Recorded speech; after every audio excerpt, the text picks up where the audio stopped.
Dans cette vidéo, on va essayer de voir les grandes tendances qui pourraient se profiler en 2021 et on va essayer d'en bénéficier avec des ETF. Pour rappel, les ETF, ce sont des produits qui te permettent de suivre la performance d'un indice boursier. Il y a des indices boursiers pour absolument tout. Tu as par exemple des indices boursiers qui te permettent de suivre la performance boursière des entreprises françaises. Par exemple, des indices qui te permettent de suivre la performance boursière des entreprises américaines, des entreprises chinoises, des entreprises japonaises. Bref, tu as des milliers de choix possibles et c'est pas toujours facile de s'y retrouver avec les ETF. Donc dans cette vidéo, on va essayer de se préparer à ces changements. On va essayer d'anticiper quel pays ou quel secteur pourrait bénéficier de la conjoncture actuelle. On commence tout de suite. Donc le premier ETF que je voulais te présenter, c'est un ETF qui suit la performance des entreprises chinoises. Alors pourquoi nous intéresser à l'économie chinoise?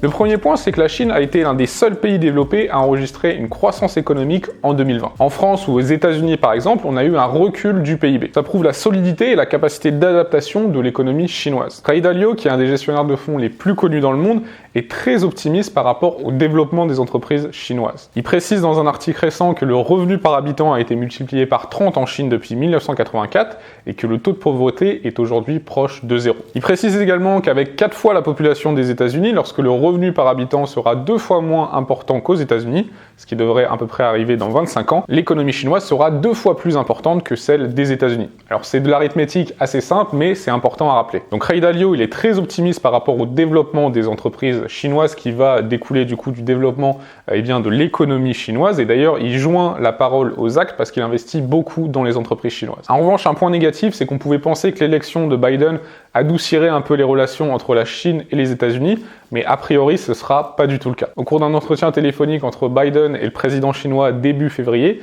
il en serait sorti beaucoup de désaccords et a priori, la guerre commerciale entre la Chine et les États-Unis ne semble pas prête de s'arrêter. Joe Biden a même déclaré « Ils investissent des milliards de dollars pour s'occuper d'un éventail de questions liées au transport, à l'environnement et plein d'autres choses.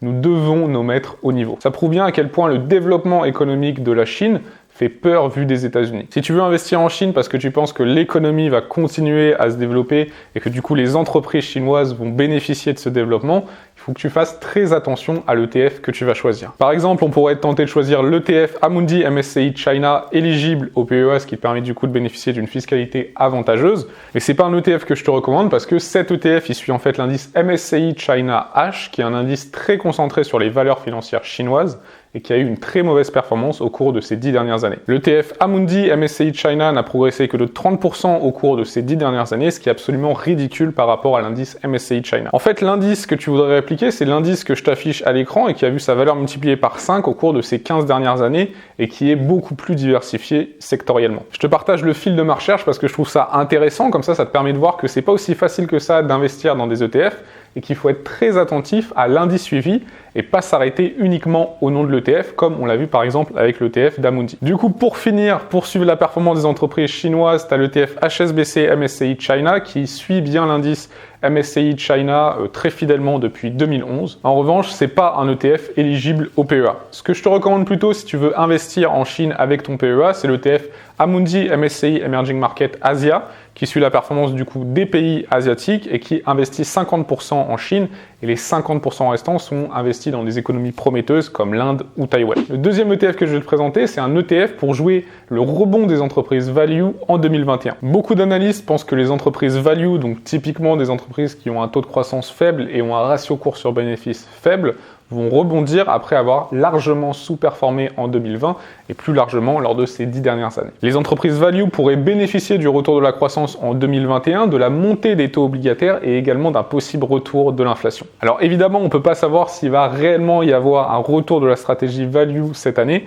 mais de nombreux investisseurs sont aujourd'hui beaucoup trop concentrés sur les valeurs technologiques. Et des épisodes où il y a eu un retour en force de la stratégie value, c'est pas du tout de la science-fiction. Par exemple, après l'éclatement de la bulle Internet, la stratégie value a largement surperformé jusqu'à la crise de 2007-2008. Un choix que j'ai fait pour cette année 2021, c'est de commencer à investir dans l'ETF d'iShares MSCI World Value, et du coup, c'est le deuxième ETF que je vais te présenter. C'est un ETF qui suit l'indice MSCI World Enhanced Value. Comme son nom l'indique, c'est un indice qui suit la performance des entreprises dans le monde qui répondent aux critères value. Un élément intéressant avec cet indice, c'est qu'il investit à 26% au Japon. Souvent, les personnes, elles investissent peu au Japon, et pourtant, pourtant le Japon, ça représente quand même 6-7% de la capitalisation boursière mondiale. Donc investir dans cet ETF, ça te permet également d'être plus diversifié d'un point de vue géographique. On a tellement parlé d'un retour en force de la stratégie value ces dernières années que finalement, plus personne ne finit par y croire et tout le monde pense que les entreprises technologiques vont continuer à surperformer ad vitam aeternam, mais à mon avis, il ne faut pas enterrer trop rapidement le style value. Alors malheureusement, l'ETF d'iShares, il n'est pas éligible au PEA. Le troisième ETF que je vais te présenter, cette fois-ci, c'est un ETF éligible au PEA qui te permet également de jouer le possible rebond des entreprises value. Cet ETF, c'est l'ETF Lyxor MSCI MU Value qui suit la performance des entreprises value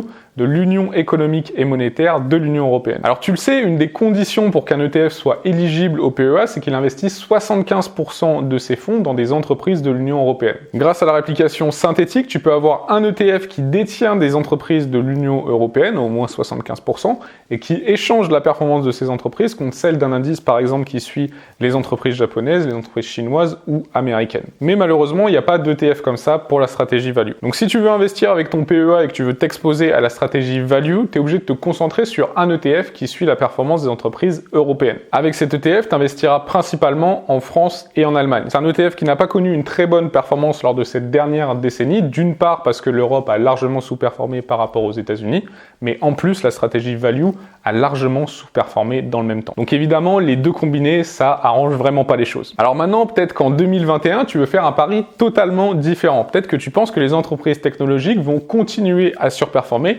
comme ça a été le cas en 2020. Dans ce cas, il y a peut-être un ETF qui t'intéressera. C'est un ETF un peu spécial parce que c'est un ETF qui ne suit pas la performance d'un indice. C'est un ETF qui est géré activement par Catherine Wood. Alors Catherine Wood, c'est une gestionnaire de patrimoine qui est maintenant très suivie parce que ces ETF ont eu une performance assez incroyable en 2020. Par exemple, l'ETF ARK Innovation, qui suit les entreprises technologiques, a enregistré une performance de 150% en un an. Alors cette dernière année a été très favorable au type d'entreprise achetée par Catherine Wood. Par exemple, les deux premières lignes de cet ETF sont Tesla qui a progressé de 696% en 2020 et Square qui a progressé de 245%. Alors si tu mets ton argent dans ce type d'ETF, n'oublie pas que c'est un investissement très risqué et d'ailleurs au cours de ces dernières semaines, il y a eu une baisse de 17% sur cet ETF. Donc il faut t'attendre à une volatilité très importante. En analysant les 10 premières positions de cet ETF, mon sentiment c'est que tu joues plutôt au casino plus que tu n'investis parce que les niveaux de valorisation des entreprises de cet ETF sont tous très importants. En fait, la plupart des entreprises ne dégagent même pas de bénéfices, c'est par exemple le cas de Zillow, Roku ou encore Teladoc, mais ces entreprises ont tout de même des niveaux de valorisation à plusieurs dizaines de milliards. Donc à la moindre baisse de croissance de ces entreprises, leur niveau de valorisation pourrait rapidement baisser. C'est d'ailleurs un des risques d'investir dans des entreprises growth. Mais si tu penses que le marché n'a pas encore assez pris en compte la croissance potentielle de ces entreprises dans leur capitalisation boursière, ça peut être un ETF intéressant. Le cinquième pari, c'est le pari des énergies renouvelables. La première puissance mondiale est passée d'un président qui ne voulait prendre aucune mesure pour limiter le réchauffement climatique à un président qui veut mettre en place une politique visant à abandonner progressivement les énergies fossiles et à réduire les émissions de gaz à effet de serre. Les entreprises qui sont dans le domaine des énergies renouvelables devraient bénéficier de cette nouvelle politique. L'ETF iShares Global Clean Energy est un ETF qui suit la performance des 30 plus grandes sociétés dans le monde qui sont dans le secteur de l'énergie propre. C'est un indice qui a eu une très faible performance depuis 10 ans et qui a eu un réveil important l'an dernier. Là, si on prend la performance sur un an, elle est de 97%. Pour donner un ordre d'idée du type d'entreprise dans lesquelles tu vas investir avec cet ETF, la première position, c'est l'entreprise Plug Power, qui est une entreprise spécialisée dans le développement de piles à combustible pour remplacer les batteries conventionnelles. La deuxième plus importante position, c'est Enphase Energy, qui est dans le secteur de l'énergie solaire. Donc si tu penses que les entreprises qui opèrent dans le domaine des énergies renouvelables vont bénéficier de la politique de Joe Biden et de la plupart des gouvernements dans le monde, c'est un ETF qui peut être intéressant. Donc voilà pour les paris que tu peux faire en 2021. Personnellement, ce que je te recommande plutôt, c'est de te construire un portefeuille boursier diversifié, plus que de faire des paris avec ton patrimoine. Si tu es plus dans cette logique de long terme, tu peux télécharger en description un document qui te présente 21 produits pour construire un patrimoine diversifié, dont 10 ETF pour investir sur le marché action. Et dans ce document, je te présente également d'autres produits pour le marché de l'immobilier, l'or, les obligations, etc. Si tu as aimé cette vidéo, n'hésite pas à mettre un pouce bleu, ça m'aide grandement dans le développement de cette chaîne. Je te remercie d'avance. Si tu veux aller plus loin et connaître mes conseils pour construire ton portefeuille d'ETF, je t'invite à regarder la vidéo qui s'affiche juste ici. C'était Benoît, je te souhaite toujours plein de réussite. Ciao!